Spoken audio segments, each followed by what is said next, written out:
আজ আমি আপনাদের সামনে উপস্থিত হয়েছি এক চরম আতঙ্ক এবং দীর্ঘদিনের বিচারহীনতার করুণ ইতিহাস নিয়ে। যে সমাজবিরোধী কুখ্যাত অপরাধীর কারণে আমাদের জীবন আজ বিপন্ন, তার নাম মোহাম্মদ সোহেল ওরফে পাগলা সোহেল। এই চিহ্নিত সন্ত্রাসী খিলগাঁও ও সবুজবাগ এলাকার সহ ঢাকা শহরে দীর্ঘদিন ধরে অস্ত্র, ডাকাতি এবং মাদক সাম্রাজ্য চালিয়ে সাধারণ মানুষের জীবনকে অতিষ্ঠ করে তুলেছে। সাংবাদিক ভাইয়েরা, আইন শৃঙ্খলা রক্ষাকারী বাহিনীর অভিযানের নথিপত্রই প্রমাণ করে এই সন্ত্রাসী, এই লোকটা কতটা ভয়ঙ্কর। বিভিন্ন সময়ে তার কাছ থেকে পুলিশ টিভি, ম্যাগাজিন, গুলি এবং বিপুল পরিমাণের বিষাক্ত হেরোইন উদ্ধার করেছে। তার অপরাধের খতিয়ান ও রেকর্ডগুলো আজ আমি আপনাদের সামনে তুলে ধরছি। গত ২৬ তারিখ বিকেলে আমার স্বামীর ছোট ভাই, আমি, আমার পরিবারের লোকজন বাদী হয়ে এই সন্ত্রাসীর বিরুদ্ধে মামলা দায়ের করতে খিলগাঁও থানায় যাই। খিলগাঁও থানায় পুলিশ সেই মুহূর্তে মামলাটি গ্রহণ করেনি। ডিউটি অফিসার এসআই আকরাম আমাদেরকে নিশ্চিত করে বলেন মামলা গ্রহণ করবে, পরবর্তীতে অনলাইন করা হবে। আমরা মামলার কপি যখন চাই তার কাছে, সে আমাদেরকে বলে যে কয়টা কপি নেবেন, 1টা, 2টা, 100টা, আপনারা যতগুলি চাইবেন ততগুলিই দিব।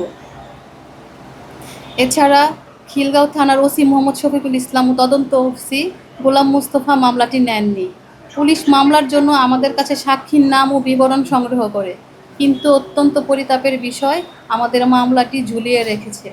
ঠিক তার পরের দিন অর্থাৎ 27 তারিখ খিলগাঁও থানা পুলিশ উল্টা পাগলা সোহেলের স্ত্রীর তারিন আক্তারের মিথ্যা মামলাটি সানন্দে গ্রহণ করে। প্রশাসনের দুর্নীতির তীব্র নিন্দা জানাচ্ছি এখানে আমি। সরকারের নতুন সরকার যখন আমাদের দেশে যখন হয়ে যাবে, আসলে সেটা এখনও হয় নাই। প্রশাসন আগের ফ্যাসিস্টের হাত ধরেই হাঁটছে। ঘটনার দিন স্থানীয় জনতা বিদেশি পিস্তল ও সুইচ গিয়ার সহ শীর্ষ সন্ত্রাসী সোহেলকে আটক করে পুলিশের হাতে তুলে দেয়। ফৌজদারি কার্যবিধি 103 বিধি অনুযায়ী জব্দ করার কথা থাকলেও খিলগাঁও থানার ওসি মোহাম্মদ শফিকুল ইসলাম ও তদন্ত কর্মকর্তা গোলাম মোস্তফা মোটা অঙ্কের টাকার সুবিধা নিয়ে সম্পূর্ণ ভিন্ন পথ বেছে নিয়েছেন। নিরীহ স্থানীয় বাসিন্দাদের বিরুদ্ধে একটি মিথ্যা ও কাল্পনিক এজাহার গ্রহণ করা হয়।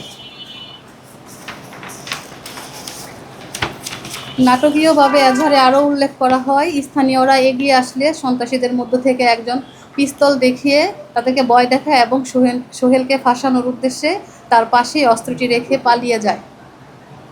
অথচ বাস্তব চিত্র সম্পূর্ণ উল্টো। সন্ত্রাসী সোহেল নিজেই অস্ত্রসহ জনতার হাতে আটক হয়, জনগণের হাতে গণধোলাইয়ের শিকার হয়।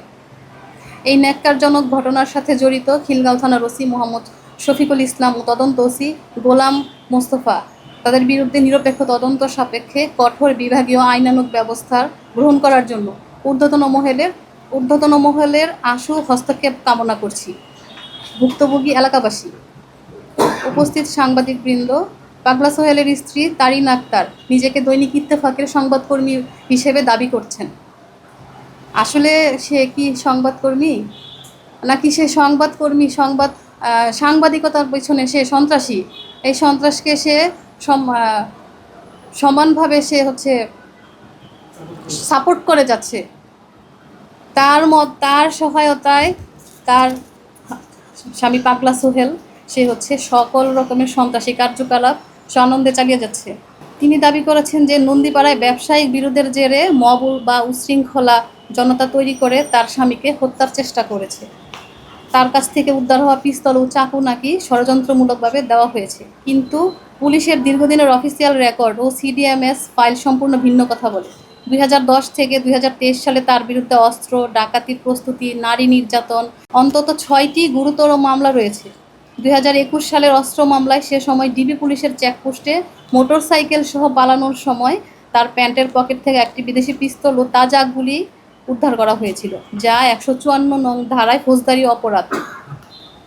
2023 সালের মাদকের মামলায় খিলগাঁও থানা পুলিশ তার কাছ থেকে 200 গ্রাম খাঁটি হেরোইন উদ্ধার করেছিল। যে লোকটা 1 দশকেরও বেশি সময় ধরে অবৈধ আগ্নেয়াস্ত্র ও মাদকের কারবার চালিয়ে আসছে, তাকে আজ নিরীহ ঠিকাদার সাজিয়ে গণমাধ্যমের চোখ ফাঁকি দেওয়া হয়। মামলার কপিতে তার বয়স দেওয়া হয়েছিল 47 বছর। তা এর মধ্যে সে প্রায় 30 বছরই জেল হাজতে কাটিয়ে আসছে, তাহলে সে ব্যবসায়ী হয় কিভাবে? গত 14ই জানুয়ারি 2025 তারিখ ঢাকা চট্টগ্রাম মহাসড়কে নারায়ণগঞ্জের বন্দর থানাধীন কাউডাল এলাকায় র্যাব পরিচয় দিয়ে যাত্রীবাহী বাস হতে জোরপূর্বক 2 প্রবাসীর কাছ থেকে নগদ অর্থ ও স্বর্ণালংকার ডাকাতি করে পালিয়ে যায় পাগলা সোহেল। এই ঘটনায় র্যাব-3 এর একটি অভিযানিক দল পাগলা সোহেলের সহযোগীকে 24 মে 2025 তারিখে রাত 11 ঘটিকায় রাজধানীর ডেমরা থানাধীন এলাকা হতে গ্রেফতার করে। র্যাব আসার সংবাদ পেয়ে পাগলা সোহেল পালিয়ে যায়। নিজের কাছে অস্ত্র থাকলে জীবন বাঁচাতে গুলি করতেন।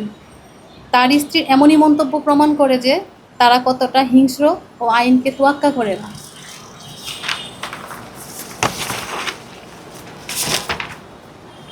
খোরশেদ আলম ওরফে পাগলা সোহেল, তার বিরুদ্ধে মামলা খিলগাঁও থানায় অসংখ্য মামলা রয়েছে। অস্ত্র মামলা 2টি, মাদক মামলা 5টি, মোহাম্মদপুর থানায় বৈষম্য বিরোধী আন্দোলনে ছাত্র হত্যা মামলা 1টি, সবুজবাগ থানায় 1টি মামলা রয়েছে। তবে সবচেয়ে দুঃখজনক ও আতঙ্কের বিষয় হলো এই অপরাধী, ভয়ঙ্কর অপরাধী প্রতিবারই আইনের ফাঁক ফোকর দিয়ে বের হয়ে আসার চেষ্টা করে। এর আগে 2014 সালের একটি অস্ত্র মামলায় জামিন পেয়ে 2017 সালে সে হাজিরা না দিয়ে পালিয়ে যায় এবং আবার নতুন করে অপরাধ সিন্ডিকেট তৈরি করে। তার বিরুদ্ধে একের পর এক গ্রেফতারি পরোয়ানা জারি থাকলেও সে বারবার আত্মগোপন করে সাধারণ মানুষকে জিম্মি করে হয়রানি করেছে। তার বিরুদ্ধে 10 বছরের অ্যারেস্ট ওয়ারেন্ট রয়েছে, 10 বছরের সাজা রয়েছে। অস্ত্র মামলায় অ্যারেস্ট ওয়ারেন্ট রয়েছে। সে যদি কোনোভাবে আবারও জামিনে মুক্তি পায় তবে সে এলাকা ছেড়ে সটকে পড়বে এবং আমাদের মতো ভুক্তভোগীদের উপর প্রতিশোধ নিতে ঝাঁপিয়ে পড়বে। আমি আজ আপনাদের মাধ্যমে মাননীয় প্রধানমন্ত্রী, স্বরাষ্ট্রমন্ত্রী এবং পুলিশ প্রশাসনের ঊর্ধ্বতন কর্মকর্তাদের কাছে আকুল আবেদন জানাচ্ছি, এই পেশাদার সন্ত্রাসী ও মাদক সম্রাটের যেন কোনো অবস্থাতেই জামিন না হয়। তার পূর্ববর্তী সকল মামলার সত্য তদন্ত নিশ্চিত করে তাকে যেন সর্বোচ্চ ও দৃষ্টান্তমূলক শাস্তি দেওয়া হয়, যাতে আর কোনো পরিবার বা সাধারণ মানুষকে এই পাগলা সোহেল এর নৃশংসতার শিকার হতে না হয়। এছাড়া খিলগাঁও থানার এসআই আকরাম, খিলগাঁও থানার ওসি মোহাম্মদ শফিকুল ইসলাম ও তদন্ত ওসি গোলাম মুস্তফার নির্দেশনায় আমাদের মামলা নিতে এই চিহ্নধারী সন্ত্রাসী, অস্ত্রধারী ও হেরোইন ব্যবসায়ী পাগলা সোহেলের পূর্বের সব অপরাধের রেকর্ড আমলে নিয়ে তার দৃষ্টান্তমূলক শাস্তি নিশ্চিত করা হোক।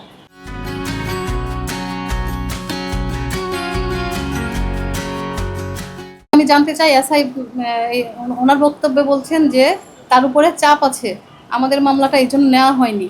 আর হচ্ছে এখানে ওসি মোটা অঙ্কের একটা সুবিধা ভোগ করেছে বলেই আমরা মামলার কোনো কপি পাইনি, আমাদের মামলাটা গ্রহণ করা হয়নি। কিভাবে মনে হলো যে ওসি বা প্রশাসন মোটা অঙ্কের একটি অ্যামাউন্ট নিয়েছে, এটা কেন মনে হলো? কারণ প্রমাণটা তার নামে থানায় একাধিক মামলা আছে। থানায় তারা সার্চ দিলে যে তার মামলা কপিগুলি আমার সংগ্রহে আছে। তার মামলার কপি, মামলাটা নিল না কেন? হ্যাঁ, তার মামলার কপি এখানে সব আমি এগুলো সংগ্রহ করে নিয়ে এসেছি এবং এই যে এগুলো তার হচ্ছে তালিকা, তার মামলার কপির তালিকা এবং হচ্ছে পিবিআইতে তার নামে একাধিক মামলা। সার্চ করলে থানার এসআই আমাকে সে অবগত করে যে তার 8টা মামলা এখনও মানে থানাতে এখনও 8টা মামলা আছে। এত কিছু জানার পর, সে শীর্ষ সন্ত্রাসী, এত কিছু জানার পর তারা কেন পদক্ষেপ নিচ্ছে না? আমরা কেন ভুক্তভোগী? সাধারণ জনগণ, আমরা তো অস্ত্রধারী না, আমরা তো নিরস্ত্র, আমরা কেন ভুক্তভোগী? তাইলে হচ্ছে এই যে এগুলা সব তার মামলার কাগজ, এগুলা সব তার মামলার কাগজ। সিবিআইয়ের যেই তালিকা, সেখানে তাকে দেখানো হয়েছে সে 10 বছরের সাজাপ্রাপ্ত আসামি, কিন্তু সে পলাতক। এগুলো হচ্ছে 2014-তে আছে। আচ্ছা, 10 থেকেই মনে হয় শুরু হয়েছে। হ্যাঁ 14তে আছে, 15তে আছে, হ্যাঁ 10 থেকে আছে। হ্যাঁ, পিবিআই এর 10 থেকে আছে। হ্যাঁ। আচ্ছা, এই বিষয়টা যে আপনাদের সাথে মূলত কি সমস্যা হয়েছে? আমাদের সাথে সমস্যা হয়েছে চাঁদা নিয়ে। সে তো চাঁদাবাজ। সে ব্যবসাটা হচ্ছে অ্যাকচুয়ালি আমার হাজব্যান্ডের হচ্ছে এয়ার কন্ডিশন রেফ্রিজারেশন, হ্যাঁ, সে সার্ভিসিং তার আমার হাজব্যান্ডের পরের যেজন দ্বিতীয়জন তার হচ্ছে ফার্মেসি, তার পরের জন থাই অ্যালুমিনিয়ামের ব্যবসা। তো হচ্ছে তারা কিভাবে চাঁদাবাজ, তারা কিভাবে সন্ত্রাস হইতে পারে, তারা তো কাজ করে খায়। তো তাদের কাছ থেকেই সে চাঁদা চাইছে, ঠিক আছে, চাঁদা চেয়ে সে হচ্ছে বারবার হুমকি দিতেছে, এরকম সবসময় সে বহুদিন ধরে জ্বালাতন করতেছে।